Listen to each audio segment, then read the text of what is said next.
తెలుగు హీరోలు సంక్రాంతి కాంపిటీషన్స్ కు మామూలుగా ప్రిపేర్ కావడం లేదు. ఏడాది అంతా ఒక లెక్క, ఈ వారం రోజులు మరో లెక్క. ఎందుకంటే ఈ ఒక్క వారంలోనే కాక మహాకాళి దాగుడు మూతల దండాకోర్ అప్డేట్స్ వచ్చాయి. ఫస్ట్ రెండు ఓకే, మూడో సినిమా ఎవరిది? పండక్కి వచ్చి దాగుడు మూతల దండాకోర్ ఆడబోతున్నది ఎవరా అంటారా? అయితే ఈ స్టోరీ చూడండి. ఇరుముడితో కావాల్సినంత సెంటిమెంట్ పండించాడు రవితేజ. అందుకు తగ్గట్లుగానే సినిమా సూపర్ డూపర్ హిట్ అయింది. మాస్ రాజా కెరీర్ లో మరో 100 కోట్ల చిత్రంగా నిలిచింది.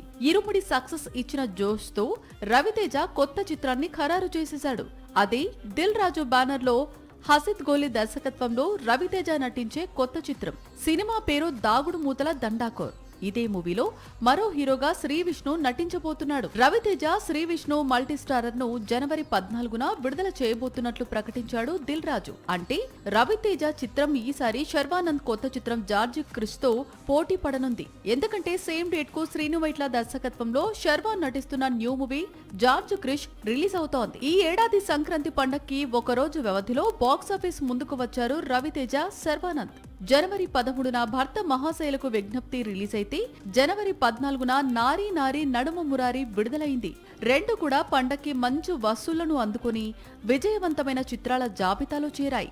వచ్చే ఏడాది పొంగల్ కు మాత్రం సేమ్ డే వీరిద్దరూ ఫైట్ కు దిగబోతున్నారు.